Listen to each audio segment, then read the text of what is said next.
Hello दोस्तों, स्वागत है मेरे चैनल एग्जाम लक में। जैसे कि आपने थंबनेल में देख लिया होगा कि आज जो है बढ़िया टेस्ट होने वाला है। बहुत सारे क्वेश्चन आपके सामने मैं लेके आया हूँ जो कि वर्णमाला का खेल खत्म कर देगा। वर्णमाला जो भी आपने पढ़ा 3-4 क्लासों में, उसी का ये मैं अभी कल जो है इसका टेस्ट करवाया था मैंने। ज़्यादा क्वेश्चन नहीं लिए थे, बट आज सबसे ज़्यादा क्वेश्चन मैंने लिए हैं। तो आज कम से कम 1 घंटे क्लास होने वाली है, जो कि बेहतरीन क्लास है। आप देखते रहिए और सभी प्रश्नों का जवाब दीजिए जितने भी क्वेश्चन आपको आते हैं। तो देखिए, पहला क्वेश्चन आपके सामने स्क्रीन पर आया है कि ई मतलब छोटी ई और बड़ी ई और च छ ज झ इय, ये आदि जो उच्चारित होते हैं, इनका उच्चारण स्थान क्या है, ये आपसे पूछा गया है।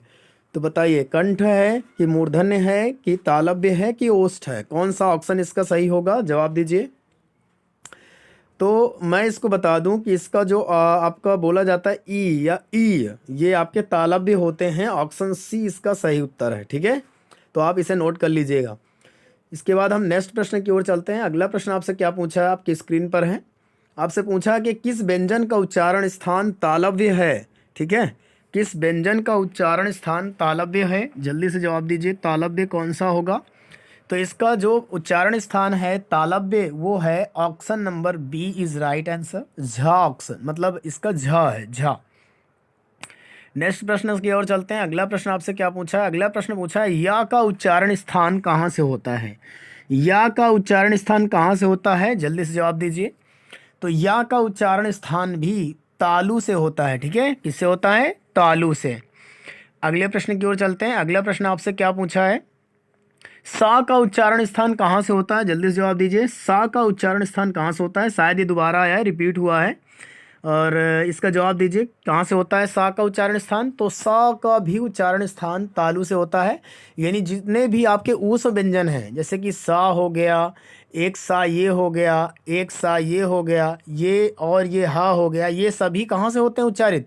ये सभी तालु से होते हैं। ठीक है, कहाँ से होते हैं? तालु से होते हैं। इसके बाद अगला प्रश्न आपसे क्या पूछा है? अगला प्रश्न पूछा गया है, आप देखिए, जवाब दीजिए इस प्रश्न का। अगला प्रश्न पूछा है, निम्न में से तालव्य ध्वनि है, तालव्य ध्वनि कौन सी है? जल्दी से जवाब दीजिए। तो अभी आपने देखा कि तालव्य ध्वनि कौन सी थी? स थी। ठीक है, स थी। अगले ऑप्शन की ओर चलते हैं। अगला प्रश्न पूछा, च वर्ग ध्वनियाँ किस वर्ग में आती हैं? च वर्ग ध्वनियाँ किस वर्ग में आती हैं? तो चा वर्ग की ध्वनियाँ किस वर्ग में आती हैं? जल्दी से जवाब दीजिए।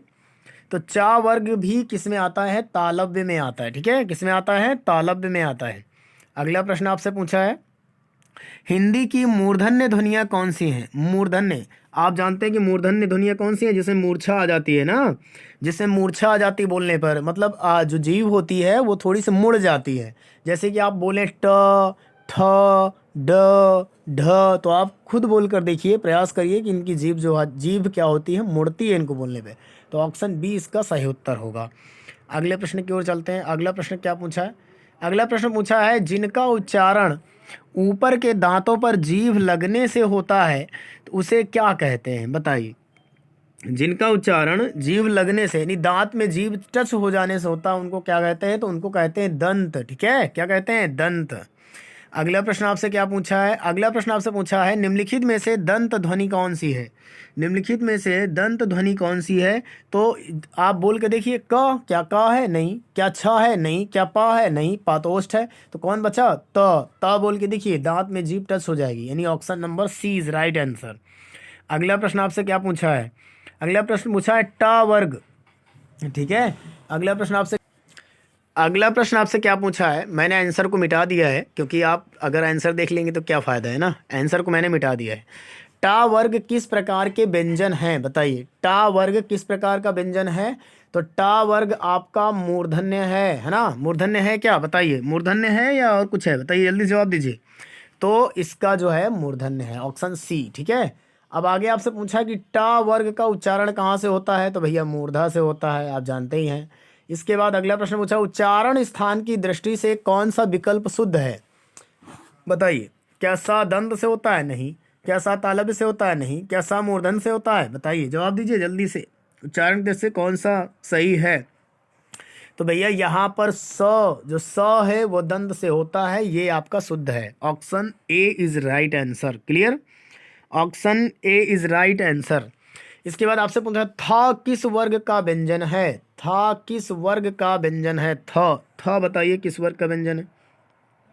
तो भैया था बोलते हैं तब भी तो जीभ टच होती दांतों में, तो ऑप्शन इसका सी बिल्कुल सही उत्तर होगा। समझे कि नहीं समझे, ऑप्शन सी इसका बिल्कुल सही उत्तर होगा। यूपी टेट एग्जाम 5 में पूछा गया 2019 में। क्लियर है ना।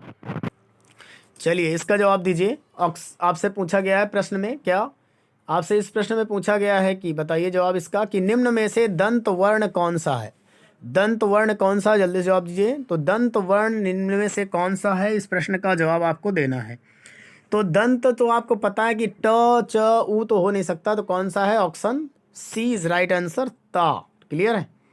अब आगे आपसे पूछा कि द ध्वनि का उच्चारण स्थान किस आधार पर होता है, द बताइए जवाब दीजिए। द तो द भी क्या है, दंत है, आप बोल कर देख लीजिए, यानी option B is right answer. अगला पूछा है ता भी क्या है, ता भी दंत है। इसके बाद अगला प्रश्न पूछा है ता का उच्चारण स्थान कहाँ से होता है, भैया दंत से होता है, option D is right answer. बहुत ही अच्छे अच्छे प्रश्न हैं, आप बस करते जाइए, जवाब देते। प्रश्न पूछा है निम्न में से दंत ध्वनि कौन सी है, दंत यानी दंत ध्वनि कौन सी है, जल्दी से जवाब दीजिए। निम्न में से दंत ध्वनि कौन सी है, तो दंत ध्वनि आपकी क्या है, देखो सभी प्रकार के ता होते हैं, लेकिन इसमें जो ल है वो भी आपकी दंत ध्वनि के अंतर्गत आती है, ल। क्लियर है। हिंदी की ओष्ठ व्यंजन ध्वनि बताइए, आपसे पूछा है हिंदी की ओष्ठ व्यंजन ध्वनि क्या है, हिंदी की ओष्ठ व्यंजन ध्वनि क्या है, इसके बारे में बताना है। जल्दी से जवाब दीजिए। ओष्ठ, ओष्ठ क्या है, हिंदी की ओष्ठ व्यंजन ध्वनि कौन सी है, तो आपसे पूछा है, तो ये इसका उत्तर होगा सी ऑप्शन भा। ठीक है, भा जो है ओष्ठ से आती है। निम्नलिखित में से ओष्ठ ध्वनि नहीं है, ये पूछा है कि ओष्ठ ध्वनि नहीं है, कौन सी ओष्ठ ध्वनि नहीं है। ठीक है, ओष्ठ ध्वनि नहीं है, तो च में च नहीं है इसका। क्लियर है। भा मा प ये सब ओष्ठ है, लेकिन च नहीं है। इसके बाद आगे आपसे पूछा है हिंदी की बा ध्वनि किससे आती है, तो बा भी बोलने से क्या आता है, बा भी बोलने से आपका क्या आता है भैया, ओष्ठ ही आता है। आप बा बोल के देखिए, होंठ क्या हो जाते हैं, जुड़ जाते हैं। ठीक है, तो बा भी ओष्ठ है। आपसे पूछा अंतःस्थ वर्ण क्या है, अंतःस्थ वर्ण कौन सा है, तो अंतःस्थ वर्ण आप बताएंगे कौन सा है अंतःस्थ वर्ण, जल्दी से जवाब दीजिए। तो अंतःस्थ वर्ण ये आपका कौन सा होता है, आप तो बात जानते हैं अंतःस्थ व्यंजन या रा लावा होता है, लेकिन अंतःस्थ वर्ण की बात कर रहा है, तो इसमें जो वा है या रा लावा जानते हैं ना, क्या क्या होते हैं, या रा लावा, या रा लावा, ये अंतःस्थ होते हैं, तो इसमें कौन सा ऑप्शन है, A option. Clear, A option इसका। अगला क्वेश्चन आपसे पूछा गया है कि अंतःस्थ व्यंजन कौन से हैं, तो अंतःस्थ व्यंजन आपको मैंने अभी बताया कि या र ल व होते हैं। क्लियर है। इसके बाद नेक्स्ट प्रश्न पूछा है कि अर्ध स्वर क्या है, मतलब आपसे पूछा है कि अर्ध स्वर क्या है, अर्ध स्वर है बताइए, अर्ध स्वर कौन सा है, तो अर्ध स्वर आपका या जो वा है, या और वा ये भी अर्ध स्वर के अंतर्गत ही आते हैं, ऑप्शन ए इसका सही उत्तर है। आगे पूछा इनमें से कौन सा वर्ण स्पर्श व्यंजन नहीं है, यानी स्पर्श व्यंजन नहीं है। ठीक है, तो देखो का च ट ये 4 ऑप्शन है आपके पास, इनमें से कौन सा स्पर्श व्यंजन नहीं है, तो भैया या जो है वो स्पर्श व्यंजन के अंतर्गत नहीं आता, वो आपका अंतःस्थ व्यंजन के अंतर्गत आता है। क्लियर है। आगे आपसे पूछा है इनमें से कौन सी ध्वनि अंतःस्थ नहीं है, तो यारा लावा तो होती है, लेकिन बा क्या है, स्पर्श व्यंजन है। क्लियर है। आगे आपसे पूछा गया निम्न में से अर्धस्वर कौन सा है, अर्धस्वर कहलाता है, कौन सा एक अर्धस्वर कहलाता है, जल्दी जवाब दीजिए। तो जो यारा लावा होते हैं वो तो नहीं, लेकिन यहाँ पर जो इसका ए ऑप्शन है या, ये आपका अर्धस्वर कहलाता है। क्लियर है, अर्धस्वर के अंतर्गत यूपी पीजीटी एग्जाम में पूछा गया सवाल था वो। ठीक है, समझ गए ना।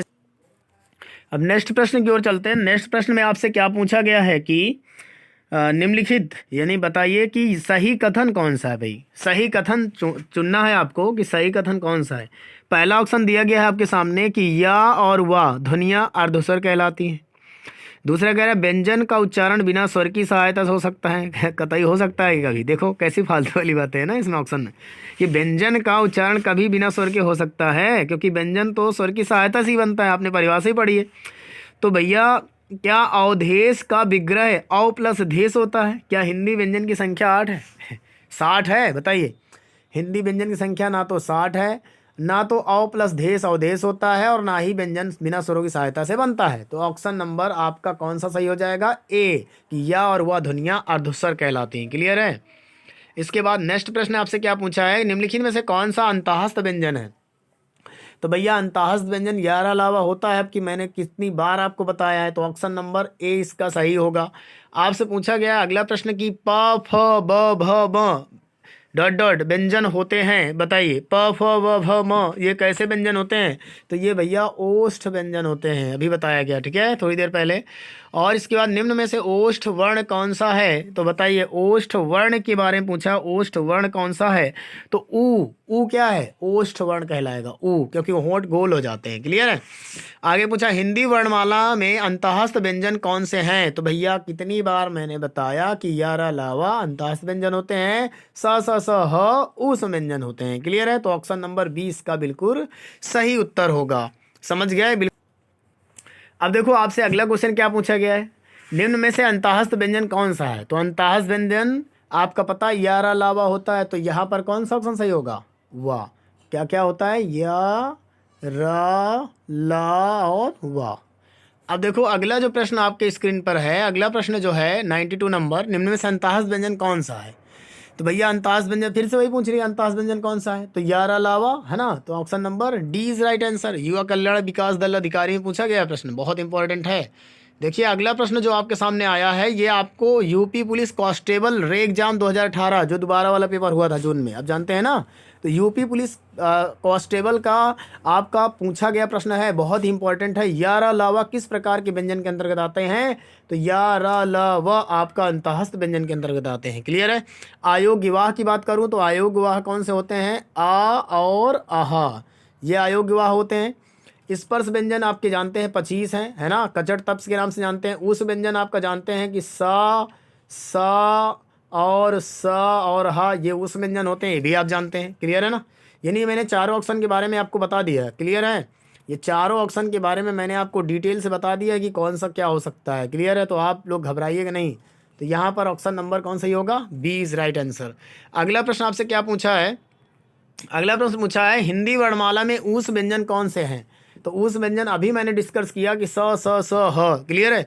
ये ऊस व्यंजन कहलाते हैं। मैंने अब देखिए मैंने अगली स्लाइड लगा दी है। अगली स्लाइड से आपसे क्या प्रश्न पूछा गया है कि उच्चारण की दृष्टि से स व्यंजन किस प्रकार के हैं। तो स व्यंजन ऊष्म है, आप जानते ही हैं, है ना, ऊष्म है। कैसे हैं, ऊष्म है। अगला प्रश्न आपसे क्या पूछा है कि इनमें से ऊष्म व्यंजन नहीं है। तो भैया स हा तो है, लेकिन ला इसका अंतःस्थ व्यंजन है, आप जानते ही हैं। फिर आगे क्या पूछा है, स के अंतर्गत आते हैं, किसके अंतर्गत, तो ऊष्म व्यंजन के अंतर्गत आते हैं, ये भी जानते हैं आप। अगला आपसे पूछा निम्नलिखित में से ऊष्म व्यंजन कौन से हैं। तो ऊष्म व्यंजन कौन से हैं, स option A is right answer. आप आराम से अगर पढ़ेंगे तो सारे प्रश्नों के जवाब दे पाएंगे। बार बार रिपीटेड हो रहा है प्रश्न। ऊष्म वर्ण कौन सा है, देखो कितने तरीके से प्रश्न को पूछा जाता है। ऊष्म वर्ण कौन सा है, तो भैया ऊष्म वर्ण भी स है।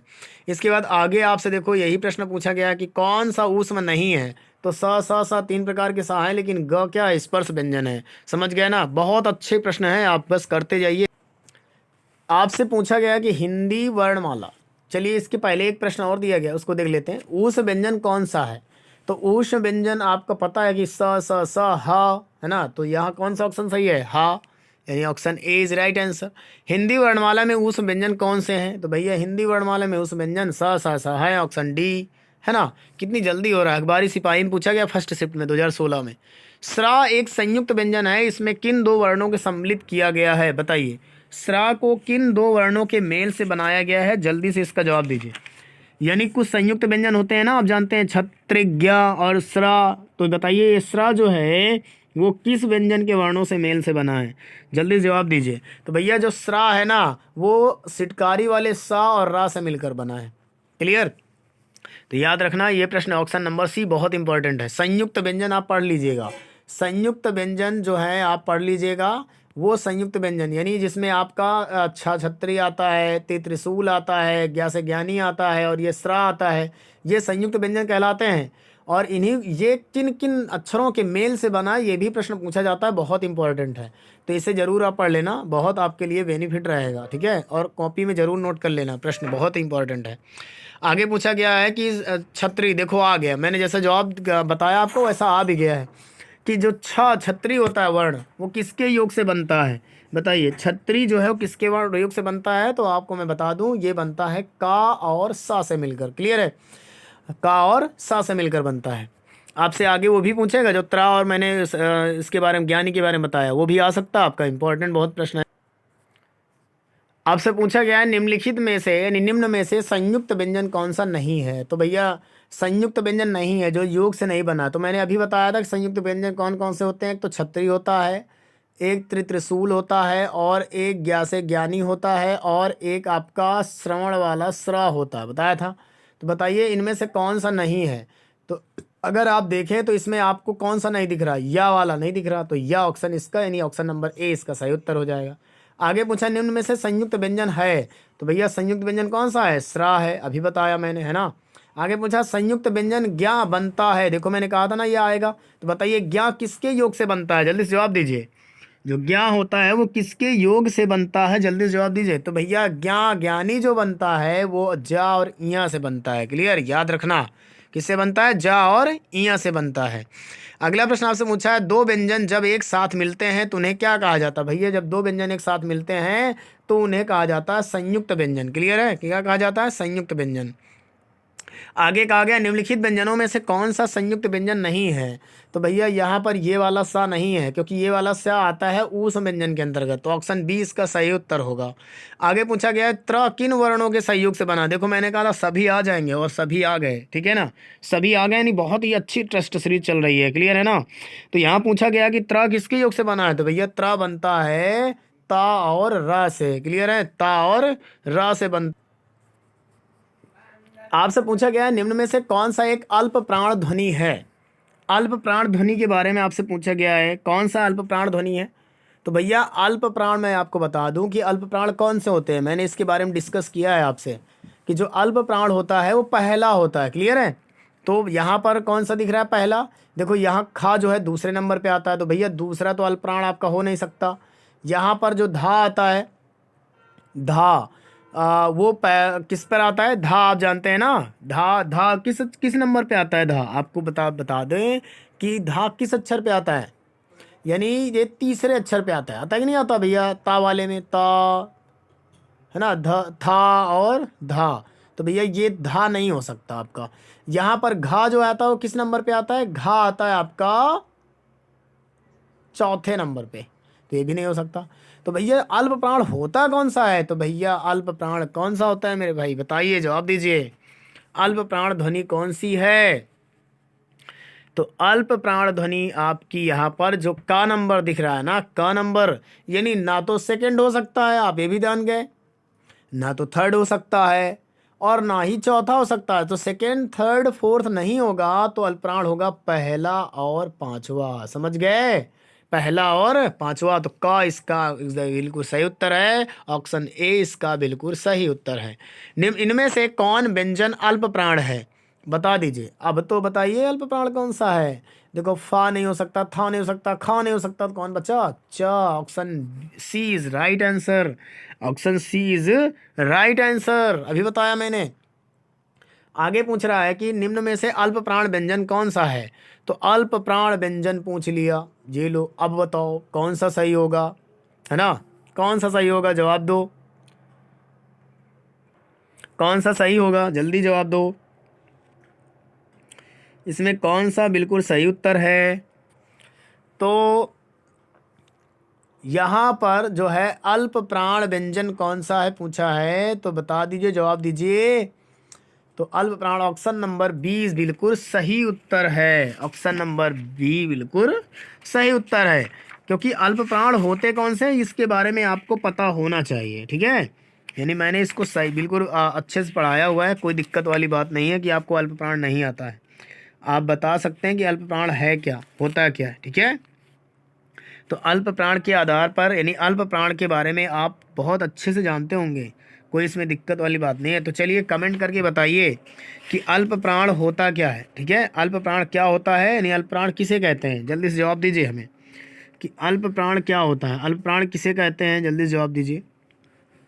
तो अल्प प्राण जो होता है वो क्या होता है? प्रत्येक वर्ग का पहला, यानी प्रत्येक वर्ग का कौन कौन सा होता है? पहला और तीसरा और पांचवा, समझ रहे हैं ना, पहला तीसरा पांचवा, प्रत्येक वर्ग का पहला तीसरा पांचवा होता है।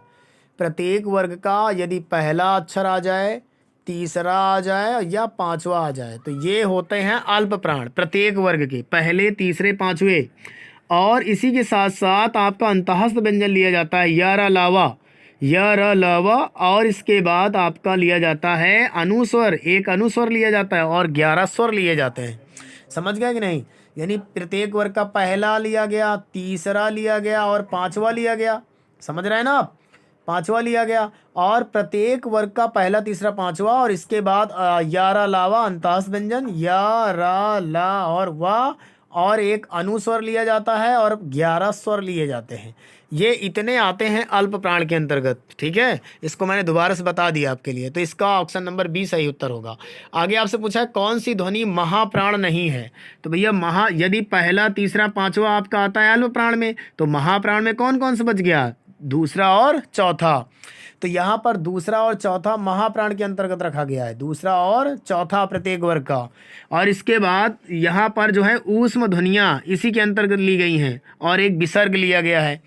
जो विसर्ग होता है आप जानते हैं ना, विसर्ग जो 2 बिंदी वाला होता है, और इसके बाद ऊष्म ध्वनियाँ यानी स ये स और ये हा, ये 4, और ये आपका क्या कहते हैं विसर्ग, और प्रत्येक वर्ग का दूसरा और चौथा, ये महाप्राण के अंतर्गत रखे गए हैं। तो यहाँ पर जो ख आता है वो दूसरे नंबर पे आता है, आप ये भी जानते हैं।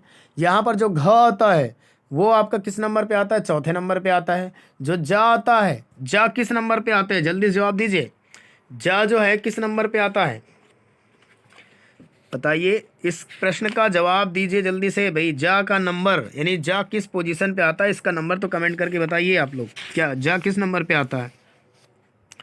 तो जा आता है पहले नंबर पे, आप जानते हैं ना, पहले नंबर के तीसरे नंबर पे, जल्दी जवाब दीजिए। तीसरे नंबर पे आता है कि पहले नंबर पे आता है? देखो पहले नंबर पे आता है च, फिर आता है झ, है ना, फिर आता है जा। तो जा आता है तीसरे नंबर पे और झा आता है चौथे नंबर पे। तो अभी मैंने बताया कि दूसरा और चौथा होता है, तो भैया चौथा ये भी होगा, ये भी होगा और ये दूसरा भी होगा, लेकिन जा जो है वो तीसरे नंबर पे आ जाएगा, तीसरी पोजीशन पे। तो इसका ऑप्शन सी इसका बिल्कुल सही उत्तर होगा, यानी ऑप्शन सी बिल्कुल सही उत्तर होगा कि भैया जा जो है वो अल्प प्राण के अंतर्गत रखा गया है। क्लियर? महाप्राण मैंने बता दिया, प्रत्येक वर्ग का दूसरा और चौथा, और इसके साथ विसर्ग लिया जाएगा और ऊष्म व्यंजन लिए जाएंगे, ये आपके महाप्राण के अंतर्गत आएंगे। और अल्प प्राण जो होता है वो पहला तीसरा और पांचवा प्रत्येक वर्ग का, और फिर इसके बाद आपके जो है लिए गए हैं कौन कौन से? यर अलावा अंतःस्थ व्यंजन लिए गए हैं, और एक अनुस्वर लिया गया है, और 11 स्वर लिए गए हैं। क्लियर है? मैंने सबके बारे में डिस्कस कर। अब आपसे पूछ रहा है कि निम्न में महाप्राण व्यंजन कौन सा है? निम्न में महाप्राण व्यंजन बताना है।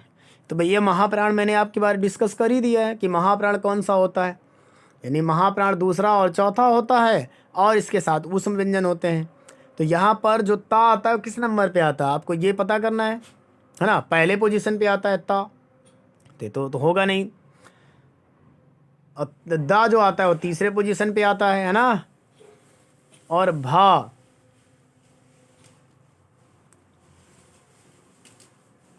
चौथे पोजीशन पे आता है कि पांचवें पे आता है? चौथे पोजीशन पे आता है। और माँ आता है पांचवें पोजीशन पे। तो पहला तीसरा पांचवा तो अल्प प्राण हो गया, लेकिन चौथा क्या होता है? महाप्राण। तो ऑप्शन सी इसका बिल्कुल सही उत्तर होगा, भा।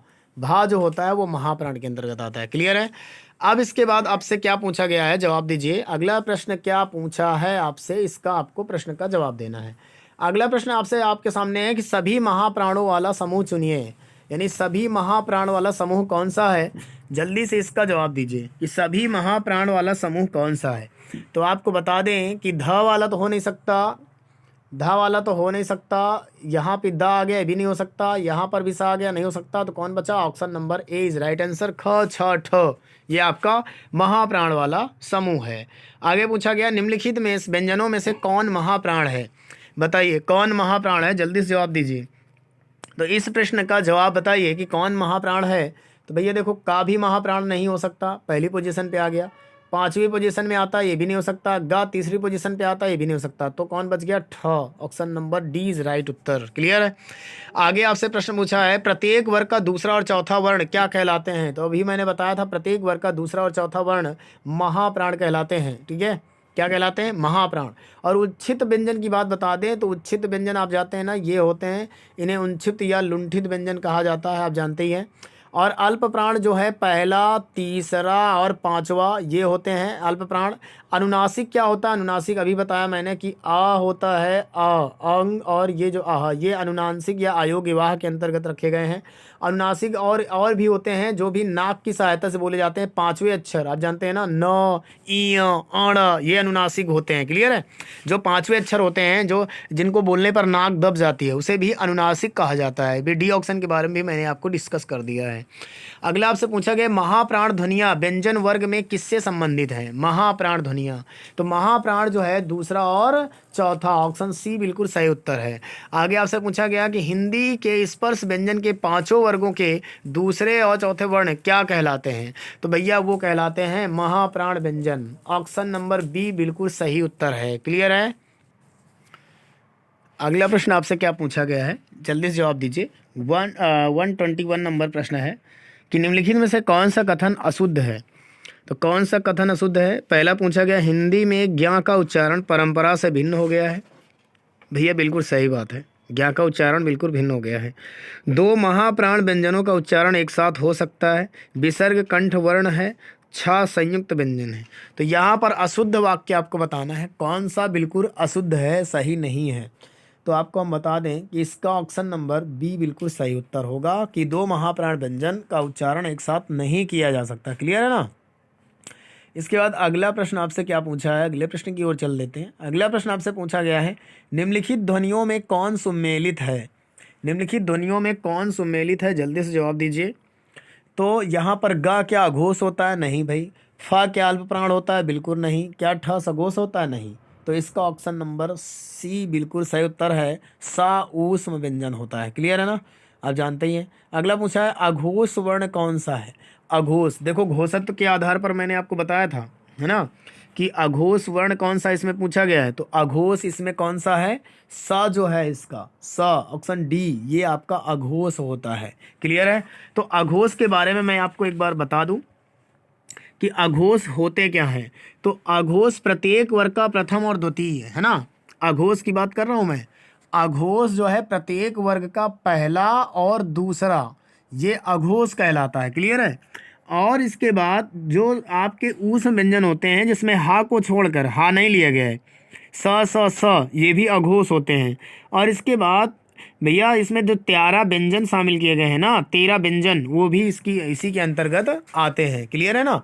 यानी पहला, दूसरा और इसके बाद जो ऊष्म व्यंजन होते हैं जैसे कि सा हा को छोड़कर, ये आपके क्या होते हैं? अघोष होते हैं। समझे कि नहीं समझे? बहुत ही इंपॉर्टेंट प्रश्न है। और जो आपका सघोष होते हैं तो वो आपके जानते हैं कि पहला, दूसरा छोड़ करें, तीसरा, चौथा, पांचवा और अंतःस व्यंजन यार अलावा, और वो एक उस व्यंजन हा और अंग और आहा। इसके बाद सभी स्वर जो हैं इसी के अंतर्गत रखे गए हैं, सघोष के अंतर्गत। क्लियर है। और 20 व्यंजन हो गए, अनुस्वर हो गए, विसर्ग हो गया, और विसर्ग भी इसी के अंतर्गत आता है। यानी कुल 33 मैंने बताया था आपको, है ना, क्या सघोष और अघोष तो आपके सामने है ही है। अगला प्रश्न आपसे देखो क्या पूछा गया है, मैं इसको थोड़ा सा बड़ा कर लेता हूँ। अगला प्रश्न पूछा गया निम्न में से अघोष वर्ण कौन सा है? तो अभी मैंने बताया कि भैया प्रत्येक वर्ग का पहला और दूसरा अघोष कहलाता है ना, और 3 उस व्यंजन हा को छोड़कर। बताइए क्या पा हो सकता है? तो पहला पा पहले नंबर पे ही तो आता है, आप जानते हैं ना, पहला जो है पा जो है वो पहले ही नंबर पे तो आता है। तो जल्दी से जवाब दीजिए। तो इसका ऑप्शन नंबर कौन सही होगा? भैया ऑप्शन नंबर ए ही सही होगा, जब पहला ही आता है ना। अगला आपसे क्या पूछा गया? अगला आपसे पूछा गया है, थोड़ा सा बड़ा कर देता हूँ तो आपको दिखाई दे क्लियर है। अगला आपसे पूछा है निम्न में से कौन सा वर्ण अघोष है? फिर से अघोष पूछा है। तो पहला दूसरा आप जानते ही हैं, तो इसमें कौन सा पहला है? जल्दी से बताइए। तो इसमें कौन सा जवाब सही होगा? तो भैया इसका जवाब ए ऑप्शन, इसका भी सही होगा क्योंकि चा भी पहले नंबर पे आता है ना। अगला पूछा गया है कि निम्न में से कौन सा वर्ण अघोष है। फिर से वर्ण अघोष पूछ लिया, यानी फिर से पहले नंबर पे का आता है, यानी फिर से ऑप्शन नंबर ए सही हो जाएगा। अगला प्रश्न आपसे क्या पूछा है, निम्न में से घोष वर्ण कौन सा है। ये लो, अब घोष पूछ लिया, घोष पूछ लिया तो बताइए, जवाब दीजिए, घोष वर्ण कौन सा है। तो घोष वर्ण ज है, ज है ना, बताया था ना, घोष वर्ण कौन सा है, ज, यानी तीसरा चौथा पांचवा। क्लियर है ना। अगला प्रश्न आपसे पूछा गया है कि सघोष वर्ण कौन सा है। सघोष, तो सघोष कहे या घोष कहे बात तो सेम ही है। तो पा तो हो नहीं सकता है ना, सा भी नहीं हो सकता। तो यहाँ पर कौन सा ऑप्शन सही होगा, जल्दी से जवाब दीजिए। इस प्रश्न का जवाब सही होगा ऑप्शन नंबर सी, यानी बा इज राइट उत्तर। क्लियर है। आयोगवाह कहा जाता है। आयोगवाह को किसके अंतर्गत रखा गया है, विसर्ग के अंतर्गत या महाप्राण या अल्पप्राण या संयुक्त व्यंजन के अंतर्गत, जल्दी से जवाब दीजिए। तो मैंने बता दिया, आयोगवाह किसे कहा जाता है, विसर्ग को कहा जाता है। क्लियर है। अब आगे फिर पूछा आयोगवाह कहा जाता है, भैया फिर से वही बात आ गई। अब बताओ, इसमें अनुस्वर या विसर्ग को ही तो कहते हैं आयोगवाह। ये लो, ये भी जवाब सही हो गया। अगले प्रश्न की ओर चलते हैं। देखो अगला प्रश्न क्या पूछा आपसे, इसको थोड़ा सा जूम कर लिया था तो बड़ा दिखाई दे रहा, अब थोड़ा सा इसको हम कम कर देते हैं। हिंदी भाषा की कुल वर्ण लिपियां कितनी हैं। हिंदी भाषा की कुल वर्ण लिपियां आपसे पूछा है, तो मैंने इसको कई बार बताया है कि 52 होती हैं। क्लियर है। अगला प्रश्न आपसे क्या पूछा है, जिन ध्वनियों की गणना ना स्वर में की जाती है ना व्यंजन में, उसे क्या कहते हैं। जिन ध्वनियों की गणना ना तो स्वर में की जाती है ना व्यंजन में की जाती है, तो उन्हें हम कहते हैं अयोग्य वाह। Option D is right answer. अगला आपसे पूछा गया है कि हिंदी वर्णमाला में अंग और आहा क्या होते हैं। तो अंग और आहा होते हैं अयोग्य वाह। क्लियर है। अगला प्रश्न आपसे क्या पूछा है, देखो अगले प्रश्न की ओर आ गए। ऐसी कौन सी दो मात्राएं हैं जिनका प्रयोग तो किया जाता है किंतु उनका समावेश स्वर में नहीं किया जाता। तो भैया अंग और आहा, जिसे बोलते हैं आयोगवाह। क्लियर है। अगला पूछा हिंदी वर्णमाला में आयोगवाह वर्ण कौन से होते हैं। तो भैया अंग और आहा होते हैं, आप जानते हैं, ऑप्शन डी। आगे पूछा है वाह वर्ण क्या है। वाह, वाह वर्ण कहाँ से बोला जाता है, जल्दी से जवाब दीजिए। वाह वर्ण कहाँ से बोला जाता है, वर्ण वर्ण कहाँ है बताइए। वाह, वाह की बात करें तो ये आपका दंतोष्ठ होता है। क्या होता है, दंतोष्ठ होता है, ऑप्शन बी। आगे पूछा है निम्नलिखित में से कौन सा वर्ण सघोष महाप्राण व्यंजन है। सघोष महाप्राण व्यंजन है, जल्दी से जवाब दीजिए। तो इसमें से कौन सा होगा, इसमें से होगा ऑप्शन नंबर बी, बिल्कुल सही उत्तर, झा। आगे आपसे पूछा गया है कि कामता प्रसाद गुरु ने वाह प्रयत्न के अनुसार व्यंजनों के कितने भेद माने हैं। कामता प्रसाद गुरु ने वाह प्रयत्न के अनुसार व्यंजनों के कितने भेद माने हैं, जल्दी से जवाब दीजिए। तो कामता प्रसाद ने बताया है व्यंजनों के 2 भेद, ऑप्शन बी बिल्कुल सही उत्तर है। अगला प्रश्न क्या है, आप रुके रहिए, छोड़ के मत जाइए क्लास, बहुत ही अच्छी क्लास है आपके लिए, बहुत ही अगले आगामी परीक्षाओं के लिए बहुत ही प्रश्न अच्छे हैं। ठीक है, आप अगर इसी क्लास को देख लेते हैं तो आपका वर्णमाला पूरा कंप्लीट हो जाता है, कोई दिक्कत नहीं होती है। तो अगर आपको थ्योरी देखनी है तो थ्योरी मैंने पीछे 3 या 4 वीडियो में करा रखी है, उसे ज़रूर देख लीजिए, तब ये समझ में आएगा। क्योंकि अगर टेस्ट दे रहे हैं तो आपको थ्योरी तो आनी चाहिए, वरना आप टेस्ट का कोई फ़ायदा नहीं है, आप क्वेश्चन करके चले जाएंगे, आपको याद नहीं रहेगा। समझ रहे हैं। तो आप पहले जाइए, पीछे वीडियो में 3-4 वीडियो पड़ी हुई हैं, उनको देखिए वर्णमाला की, और इसके बाद नोट्स बनाइए, तब इस टेस्ट को दीजिए। ठीक है, तब अगर टेस्ट को देते हैं तो आपको बहुत ही आनंद आने वाला है। अगर आपने क्लास नहीं देखी है तो आपको आनंद नहीं आएगा। क्लियर है। क्वेश्चन करने से कुछ भी नहीं होता है। पहले आप पीछे जाइए, 3 या 4 वीडियो हैं, उनको देखिए, अच्छे से नोट्स बनाइए, उसको पढ़िए, याद करिए, तब टेस्ट को करिए। क्लियर है। और इसके बाद अगला टॉपिक चलने वाला है आपका कौन सा, आपका विराम चिन्ह चलेगा। ठीक है, तो आप क्लास में आना ना भूला करिए। ठीक है, डेली बेस पर 9 बजे क्लास होती है आपकी। क्लियर है। अब पूछा है उच्चारण की दृष्टि से वाह ध्वनि बताओ कौन सी है। तो उच्चारण की दृष्टि से वाह ध्वनि अभी बताया मैंने, दंतोष्ठ होती है। अगला प्रश्न आपसे क्या पूछा है, निम्नलिखित में से कौन सी व्यंजन ध्वनियाँ स्पर्श संघर्षी कहलाती हैं। बताइए, स्पर्श संघर्षी कौन सी व्यंजन ध्वनियाँ कहलाती हैं। तो जो भैया च छ ज झ दिखला है ना, ये स्पर्श संघर्षी कहलाती हैं। मैंने इनके बारे में डिस्कस किया है क्लास में। आगे पूछा गया निम्नलिखित ध्वनियों में से कौन सी दंतोष्ठ है। तो भैया अभी बताया, वाह, वाह क्या है, दंतोष्ठ है। आगे पूछा हिंदी की स्पर्श घोष महाप्राण ओष्ठ व्यंजन ध्वनि कौन सी है। यानी घोष के अंतर्गत भी आए, महाप्राण के अंतर्गत भी आए और ओष्ठ के अंतर्गत भी आए। जल्दी जवाब दीजिए, कौन सा इसका सही जवाब होगा। तो इसका सही जवाब होगा ए, ऑप्शन भा। ये तीनों के अंतर्गत आता है, यानी स्पर्श के भी, घोष के भी, महाप्राण के, ओष्ठ के भी। ठीक है, ऑप्शन ए इज राइट उत्तर। अब इसके बाद अगला प्रश्न आपसे क्या पूछा है, चलिए अगले प्रश्न की ओर चलते हैं। अगला प्रश्न, निम्नलिखित में से संयुक्त व्यंजन कौन सा है? ये पूछा है संयुक्त व्यंजन कौन सा है, तो संयुक्त व्यंजन अभी बताया, ज्ञा से ज्ञानी, ठीक है। आगे क्या पूछा है, निम्नलिखित में से कौन सा स्वर मूल स्वर नहीं है? निम्नलिखित में से कौन सा स्वर मूल स्वर, आपसे नहीं पूछा गया कि कौन सा मूल स्वर नहीं है, जल्दी जवाब दीजिए। कौन सा मूल स्वर नहीं है? बिल्कुल बिल्कुल बताइए, इसका जवाब दीजिए। कौन सा मूल स्वर नहीं है, तो इसका जवाब क्या होगा? बिल्कुल सही उत्तर बताइए। तो कौन सा मूल स्वर नहीं है? तो ए आपका कौन सा नहीं है? ए आपका मूल स्वर नहीं है। अगला प्रश्न आपसे पूछा है, यदि नीचे का होंठ पूरी तरह काट दिया जाए तो किस ध्वनि का उच्चारण में कठिनाई होगी? तो बताइए किस ध्वनि के उच्चारण में कठिनाई होगी यदि आपके होंठ जो हैं वो कट जाए? बताइए, यदि आपके होंठ, भगवान न करे कट जाए, यदि आपके होंठ कटे हों तो आप बताइए कौन सा उच्चारण आप नहीं कर पाएंगे? तो देखो, आप ल तो बोल लेंगे, ल, ध, ख, लेकिन बा आप नहीं बोल पाएंगे, बा में होंठ जुड़ने ही जुड़ने हैं। क्लियर है? अगला प्रश्न आपसे पूछा गया है कि स्वर रहित र का प्रयोग कहाँ होता है? स्वर रहित र का प्रयोग कहाँ होता है? तो पुनर्निर्माण में होता है। कहाँ होता है? पुनर्निर्माण में होता है, ठीक है।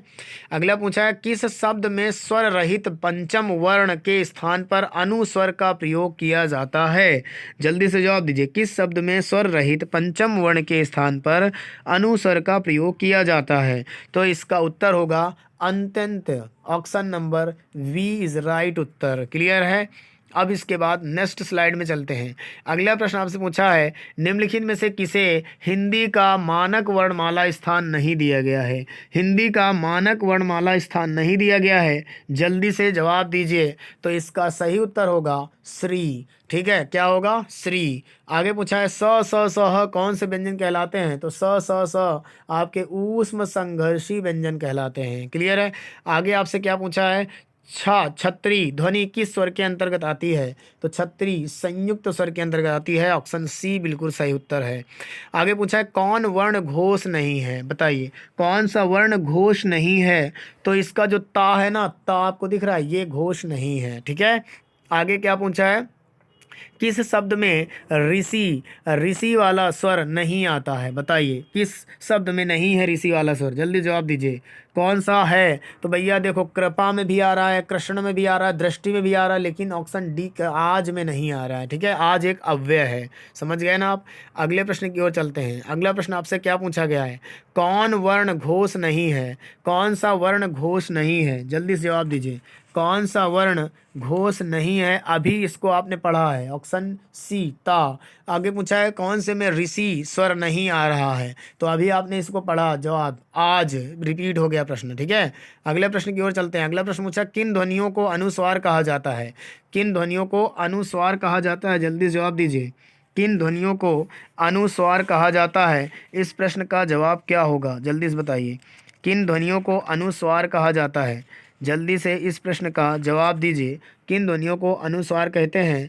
तो इसका उत्तर होगा स्वर के बाद आने वाली नासिक ध्वनियाँ, ऑप्शन ए इज राइट उत्तर। आगे आपसे पूछा गया है, हिंदी भाषा में मूलतः वर्णों की संख्या कितनी है? तो अभी मैंने बताया, मूलतः अगर पूछता है तो आप कितना बताएंगे? मूलतः पूछा है तो option number C is right उत्तर, 52। क्लियर है? आगे आपसे पूछा है, अगला प्रश्न है, इनमें से कौन सा वर्ण स्वर नहीं है? बताइए कौन सा वर्ण स्वर नहीं है? जल्दी से बताइए, जवाब दीजिए, कौन सा वर्ण इसमें स्वर नहीं है? बिल्कुल सही उत्तर क्या हो सकता है इस प्रश्न का? तो इसका होगा ए, इसका बिल्कुल सही उत्तर है। आगे पूछा गया है, निम्न में से अंतःस्थ व्यंजन कौन सा है? अंतःस्थ व्यंजन 11 अलावा होता है, तो ऑप्शन नंबर बी बिल्कुल सही उत्तर है। आगे पूछा है, इनमें से ओ का उच्चारण स्थान कौन सा होता है? ओ का उच्चारण स्थान आपका कंठोष्ठ होता है, ऑप्शन डी बिल्कुल सही उत्तर है। आगे प्रश्न पूछा है, चा और छ वर्ण का उच्चारण स्थान कौन सा है? चा और छ, बताइए चा और छ कहाँ से उच्चारित किए जाते हैं? तो चा और छ तालु से उच्चारित किए जाते हैं, ऑप्शन ए बिल्कुल सही उत्तर है। आगे पूछा है, क ग ज फ ध्वनियाँ कैसी हैं? देखो नीचे इसमें बिंदी लगी हुई है, तो ये कैसी ध्वनियाँ होती हैं? जल्दी से जवाब दीजिए, ये कैसी ध्वनियाँ हैं यदि इसमें नीचे बिंदी लगी हुई है? बताइए। तो ये आपकी कैसी ध्वनियाँ हैं? ये अरबी और फारसी की ध्वनियाँ हैं, आप इन्हें जानते ही हैं। तालव्य व्यंजन कौन सा है? तालव्य व्यंजन कौन सा आपसे पूछा गया है, तो तालव्य व्यंजन इसका च छ ज झ, ऑप्शन बी बिल्कुल सही उत्तर है। हालांकि इसमें 2 ऑप्शन आगे दिए गए हैं, ठीक है, तो परेशान नहीं होना। ये आपसे पूछा गया कौन सा अमानक वर्ण है। देखिए अमानक वर्ण आपके लिए नया प्रश्न है, लिख लीजिए इसका, बहुत अच्छा ही प्रश्न है। कौन सा अमानक वर्ण है, ये अमानक वर्ण के बारे में पूछा है आपसे, कौन सा इसका अमानक वर्ण है, जल्दी जवाब दीजिए। तो जो इसका भक्त फा करके दिख रहा है, भा आधा इधर करके, तो ये ऑप्शन सी इसका बिल्कुल सही उत्तर है। आगे आपसे पूछा है हिंदी वर्णमाला के स्वरों की कुल संख्या कितनी है, तो हिंदी वर्णमाला के स्वरों की कुल संख्या बतानी है आपको। तो कितनी है, मैंने बताया था कई बार वीडियो में, 11 है। क्लियर है। आगे आगे इस प्रश्न पूछा है निम्नलिखित में से कौन सा स्वर नहीं है, कौन सा स्वर नहीं है, तो भैया ये ज आपका स्वर नहीं है। आगे आपसे पूछा गया है, ये ऑप्शन डी सही होगा, यूपी बीएड में पूछा गया है निम्नलिखित में से कौन सा ट वर्ग नहीं है, ट वर्ग नहीं है, तो ट ठ ड ढ, ठीक है, अड़, लेकिन घ इसका ट वर्ग नहीं है। क्लियर है। अगली स्लाइड में चलते हैं, लास्ट स्लाइड में आ गए हम, तो आप घबराइए जाइएगा नहीं कहीं छोड़ के, पूरा वीडियो देखिएगा। ड और ढ बताइए कैसे हैं, ड और ढ इसका जवाब दीजिए। ड और ढ जो है वो कैसे हैं आपके, तो ये एक विकसित वर्ण है, ऑप्शन नंबर सी बिल्कुल सही उत्तर है। आगे आपसे पूछा च छ ज झ, च च झ झ का उदाहरण बताइए कैसे हैं, कि कौन सा इसका ऑप्शन सही होगा, तो इसका ऑप्शन सही होगा स्पर्शी संघर्षी व्यंजन।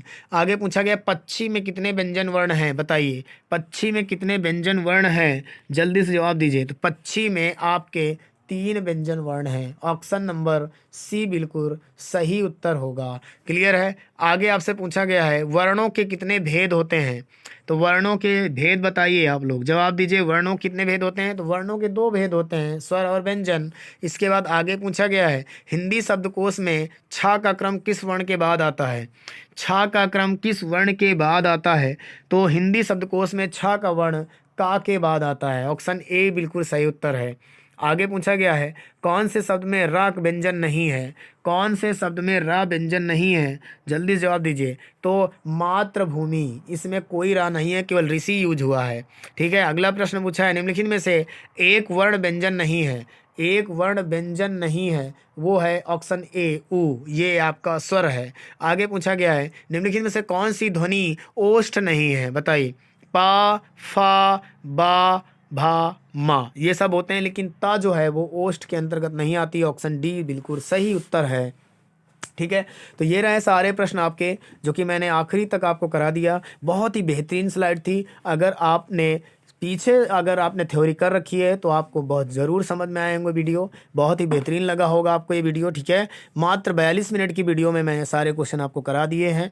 तो ये वीडियो कैसी लगी, अगर आप चैनल पर नए हैं तो चैनल को सब्सक्राइब कर लीजिए, वीडियो को लाइक करिए और शेयर करिए दोस्तों में, ठीक है, जिससे हमारा भी मनोबल बढ़े वीडियो बनाने के लिए। अब अगला टॉपिक जो आने वाला है वो आने वाला है आपका, अगला नेक्स्ट टॉपिक है आपका विराम चिन्ह। तो विराम चिन्ह भी बहुत बड़ा रोल निभाता है, तो इसको भी नहीं भूलना देखना।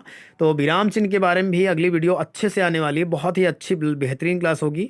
तो मैंने आपको 2-3 वीडियो में आपको मैंने टेस्ट भी करवा दिया है पूरा, जो कि वर्णमाला पूरी तरह से ख़त्म हो चुका है। आप पहले जाके नोट्स बनाइए, वीडियो को देखिए, फिर इसके बाद टेस्ट लगाइए। ये वीडियो हमेशा ही सिम पड़ी रहेगी, कभी भी देख लीजिए। आपकी वैकेंसी अभी नहीं आई है, बट वैकेंसी जो है वो प्रस्तावित है, यानी जो वैकेंसी है वो लगभग जनवरी में आनी प्रस्तावित है, और लगभग ये मान लो 35,000 प्लस, यानी 35,000 प्लस वैकेंसियाँ आपकी आनी तय हैं। तो यूपी पुलिस के लिए आप तैयार रहिए। पहले देखिए, आप ये जान लीजिए कि यूपी में सिलेक्शन उसी का होगा जिसने पहले से तैयारी कर रखी है, क्योंकि वो जो हैं 2 महीने में बरसाती मेढक होना ये शोभा नहीं देता। तो अभी से आप हिंदी और रीजनिंग, ये 2 चीज़ आप मजबूत कर लीजिए। यदि आपकी मैथ कमज़ोर है तो, ठीक है, हिंदी रीजनिंग यदि आपने बेहतरीन कर लिया तो समझ लो आपका सिलेक्शन 100% होगा। समझ रहे हैं ना।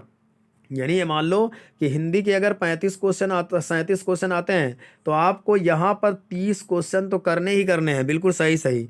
और ये आपका हिंदी का स्कोर हो गया। आप समझ लीजिए क्या रणनीति रहेगी, ठीक है। और इसके बाद अगर हम बात करें रीजनिंग की, तो रीजनिंग के आपके 55 क्वेश्चन आते हैं, और यदि 55 क्वेश्चन में आपने 45 प्लस कर लिया, यानी 45 ही कर लिए, तो भी बहुत ही है, ठीक है, रीजनिंग के लिए। समझ गए कि नहीं समझ गए? और मैथ जीके की बात करें तो जीके में भी आपके 37 क्वेश्चन ही आते हैं। यदि 37 में आप 25 भी कर गए तो आपके लिए बहुत है। और अगर हम बात करें यहाँ पर कि यदि मैथ के 20 क्वेश्चन में आते हैं तो क्या 20 में आप 10 भी नहीं कर पाएंगे? ऐसे कमज़ोर तो आप हैं नहीं। समझ गए ना? तो मैंने आपको बताया कि हिंदी में आपको कितने करने हैं। हिंदी में आपको 30 करने हैं, तो 30 दूनी कितना हो गया? 60 हो गया। 60 मार्क्स यहाँ से बन गए। इसके बाद आपको 10 क्वेश्चन मैथ्स में करने हैं, तो 20 क्वेश्चन यहाँ से आपके 20 मार्क्स यहाँ से बन गए, यानी 60 20 80 हो गए। इसके बाद आपको 45 क्वेश्चन रीजनिंग में करने हैं, 45 गुणा 2 करेंगे तो कितने हो गए? 90 हो गए, है ना। इसके बाद आप जीके में करेंगे, जीके में करेंगे 25 क्वेश्चन, तो 25 दूनी 50 यहाँ से हो गए। समझे कि नहीं समझे? तो यानी आपका स्कोर कहाँ पहुँचा? आप समझ गए। 80 स्कोर आपने पहले किया, 50 मार्क्स आपने जीके में लिए, 10 मार्क्स आपने मतलब 20 मार्क्स आपने मैथ में लिए, और 90 मार्क्स आपने रीजनिंग में लिए। ये 4 मार्क्स आपके बने, बने कि नहीं बने, है ना। अब यहाँ पर आप जोड़ लीजिए 0। अब इसके बाद देखो 8 8 5 13, 13 14 15, 15 9 कितना होता है? 15 9 24, है ना। 15 5 20 4 24, 240 मार्क्स यहाँ से बन रहा है आराम से, कोई दिक्कत नहीं है। अगर 240 मार्क्स आपका बन रहा है, अगर आप 2 4 10 को 2 मान लो 5 10 क्वेश्चन गलत भी कर देते हैं, कोई दिक्कत नहीं। मान लो 5 क्वेश्चन आपने गलत कर दिए, तो 5 क्वेश्चन के 10 नंबर तो आपके वो चले गए जो 5 क्वेश्चन गलत किए। और इसके बाद आपके जो नेगेटिव हो गए, मान लो 10 15 20 नंबर घटा दीजिए यहाँ से, और क्या करना है। अगर आप 20 मार्क्स यहाँ पर 210 मार्क्स के भी हेरे फेरे ले आते हैं प्लस में, 210 मार्क्स के प्लस में, तो आप समझ लीजिए यदि आप ओबीसी से आते हैं, ओबीसी या जर्नल या कहीं किसी भी कैटेगरी से बिलोंग करते हैं, तो आप यदि गर्ल हैं, ठीक है, तो आपका सिलेक्शन 100% हो जाएगा। मैं कह रहा हूँ 100% हो जाएगा। क्लियर है? लेकिन इसके लिए तैयारी अभी से करनी पड़ेगी। यदि आप बॉयज़ हैं तो आपको भैया, अगर जर्नल में आते हैं तो आपको 220 तो लाना ही पड़ेगा, 220 प्लस लाना पड़ेगा। और कैटेगरी वाइज 5-10 नंबर आप कम कर लेना। यदि आप इससे कम कैटेगरी में आते हैं, एससी में आते हैं, तो मान लो एससी में आते हैं तो 200 प्लस मान लीजिए, और यदि ओबीसी में आते हैं तो 210 मान लीजिए, यदि बॉयज़ हैं आप। समझ गए? ये एसटी में आते हैं, एसटी में 180 मान लीजिए। तो ये स्कोर आपको करना ही पड़ेगा, क्योंकि आप समझ लो कि वैकेंसी बहुत दिन बाद आने वाली है, और वैकेंसी है तो ज़्यादा, लेकिन वैकेंसी में मान लो महामारी बहुत रहती है। यहाँ पर बहुत सारे लोग फॉर्म भरेंगे, कम से कम 50 लाख या 40 लाख तो फॉर्म नहीं भरे जाएंगे, लेकिन फिर भी मान लो कि 30 लाख फॉर्म करीब भरे जाएंगे। 30 लाख फॉर्म बहुत होते हैं, समझ लो कंपटीशन बहुत हाई होने वाला है। तो इसलिए तैयारी अभी से करते रहिए। चलिए, अगर वीडियो अच्छी लगी तो वीडियो को लाइक कर दीजिए, और मिलते हैं नेक्स्ट वीडियो में बेहतरीन क्लास के साथ। तब तक लिए bye bye, good night, take care.